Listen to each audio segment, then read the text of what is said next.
Hello mga kapuso and kapuso abroad! Hi kapuso! Ako si Valine Montenegro and I play the role of Sofia. Ako naman si Ina Fileo and I am Kel here in To Have and To Hold. I love it. Grabe Ina, nakakabitin, nakakaloka yung mga nangyari sa episode 2 Oo, natin. naloka talaga ako kay Dom tsaka kay Tony. Oo, ano kaya susunod na mangyayari? Hindi mo alam. Hindi mo alam. Hindi ko nababasa ng script. O eto na, panoorin natin To Have and To Hold, episode 3.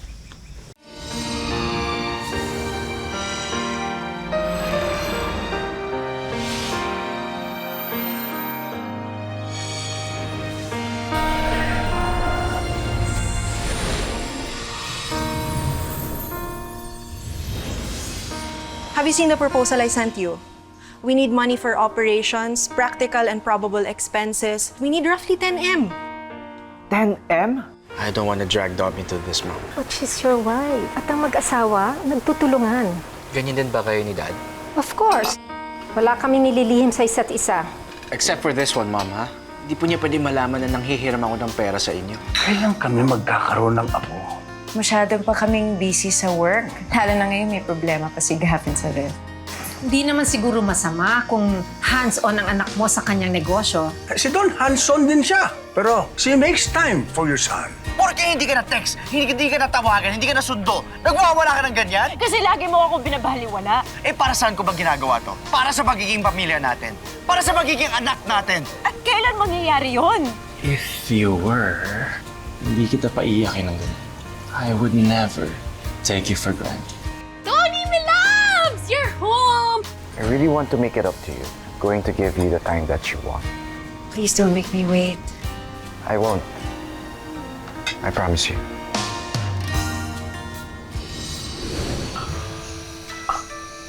Hi, ma'am. Can I take your order?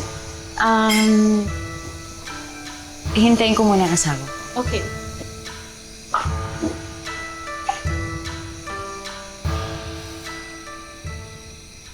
Kayo muna bahala dito. May dinner lang kami ni Dom. Ha? Thank you. Oh. Dad. Mom. Ano ginagawa niyo dito? Ano namang kalokohan ang ginawa mo? What are you talking about? Talking about, nagmamang-mangang ka pa, umirap ka na naman pera sa mama mo. Ano bang ginagawa mo? Wala akong sinabi dyan, ah. Si Fred. Si Fred ang nagsabi sa akin, yung manager ng bangko. Nag-give me a heads up pag may malaking withdrawal ang mama mo. Yung 5 million, ano yung sabihin? Mapapaniwala mo kami? That's for renovation?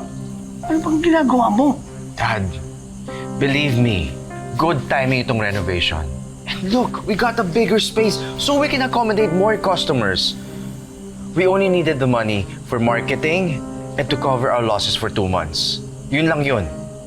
Kita mo? Paano kulang ka sa diskarte? Ang mahirap sa'yo, hindi ka masyadong nag-iisip. Kaya kita mo, nagkakaproblema ka ng ganyan. Dad, alam ko tong ginagawa ko, okay? Alam mo? Nakita mo? Pwedeng overshoot. Nangihiram ka ng pera sa mama mo. Na kailangan alam mo ang finances mo. Kailangan tinitingnan mo lahat yan. You've been in this business for years, for so long.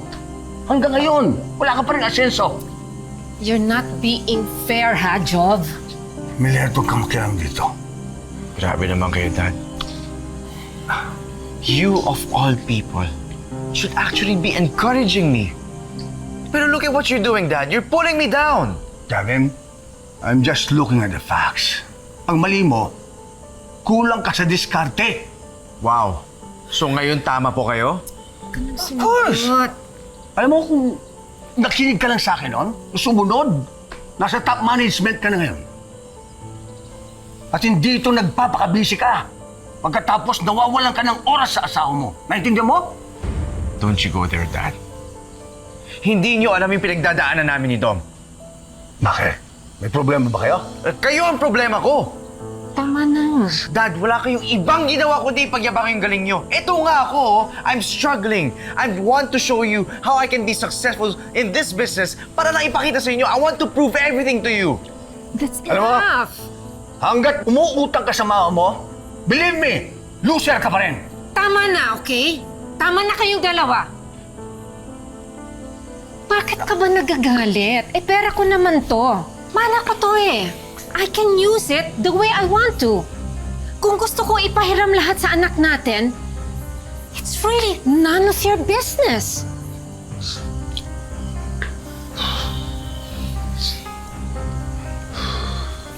Thank you.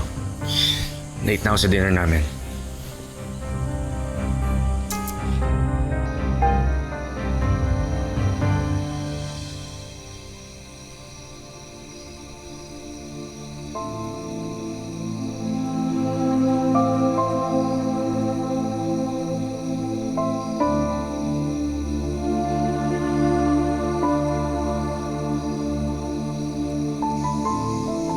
Miss, isa pa.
Tom!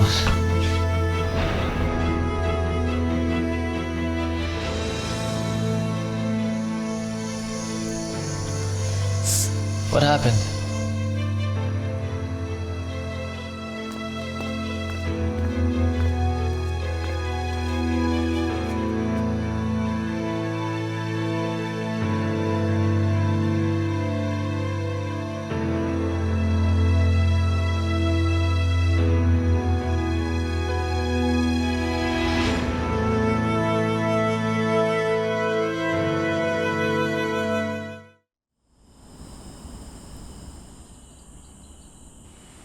Okay, I think that's it. Pwede ka na umuwi. Thank you, ma'am. Thanks, Oski. Ingat.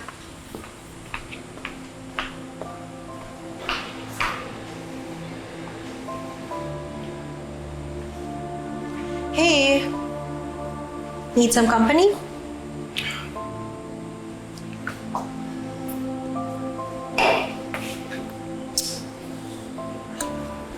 Tumawag ako sa bahay. Pero dumarating si Tom. Man, I don't even know where she is. God, she must hate me so much right now. The fact na late na naman siya. Isa lang ang ibig sabihin. Binabaliwala na naman niya ako. Kasi I mean, if looking forward talaga siya sa date namin, maaga siyang aalis, di ba? Paghahandaan na yung pagkikita namin, di ba? Kung talaga may pakialam siya sa akin. Bayaan mo na siguro muna. Baka nagpapalamig lang muna. Hindi kasi mangyayari to if it weren't for Dad. Kailangan talaga sugurin niya ako. Sophia, I try so hard. Lahat ginagawa ko just to make this business work. And I think we're doing well.